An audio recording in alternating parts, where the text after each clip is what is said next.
যখন সময় থমকে দাঁড়ায়, নিরাশার পাখি দুহাত বাড়ায়, খুঁজে নিয়ে মন নির্জন কোন কি আর করে তখন। একজন স্বপ্নের ফেরিওয়ালা নচিকেতা। ছেলে আমার মস্ত মানুষ, মস্ত অফিসার, মস্ত ফ্ল্যাটে যায় না দেখা এপার ওপার। জীবনমুখী বাংলা গানে ঝড় তোলা এই শিল্পী প্রেম, বিরহ কিংবা ভালোবাসাও ছড়িয়েছেন দুই বাংলায়। সে প্রথম প্রেম আমার নীলাঞ্জনা।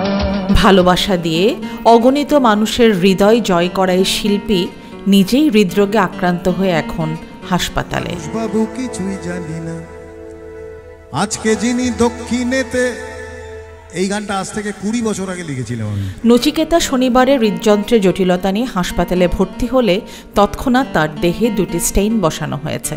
তবে তার অনুরাগী ভক্ত শ্রোতাদের আশ্বস্ত করে ভারতীয় গণমাধ্যম জানিয়েছে চিকিৎসকদের তত্ত্বাবধানে বর্তমানে তিনি স্থিতিশীল আছেন। রাজশ্রী তোমার জন্য মুদ্রাস্ফীতি অস্ট্রেলিয়ায়, রাজশ্রী তোমার জন্য দুর্ভাগ্যটা সোমালিয়ায়। নচিকেতা সার্ভাইকাল স্পন্ডিলাইটিসে ভুগছিলেন বেশ কিছুদিন ধরে।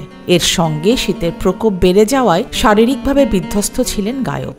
যদিও তার পরিবার থেকে জানানো হয়নি সার্ভাইকাল স্পন্ডিলাইটিস নাকি হার্টের সমস্যার জন্য তাকে হাসপাতালে ভর্তি করা হয়েছে। যখন ঘরে ফেরে না সে পাখি, নিষ্ফল হয় শত ডাকাডাকি। বেশ কয়েকদিন ধরে শরীর ভালো যাচ্ছিল না শিল্পীর। শারীরিক অবস্থা বিবেচনায় বেশ কয়েকটি শো বাতিল করা হয়েছে। ভক্তি আসলে একটা মানুষের ভেতরে থাকে। চিকিৎসকরা জানিয়েছেন 61 বছরের গায়কের অবস্থা এখন স্থিতিশীল। এর আগে 2023 সালের ফেব্রুয়ারি মাসে তিনি অসুস্থ হয়ে পড়েছিলেন। স্বপ্ন স্বপ্ন স্বপ্ন স্বপ্ন দেখে মন। ফারহানা আহমেদ, আয়না টেলিভিশন। স্বপ্ন স্বপ্ন দেখে মন।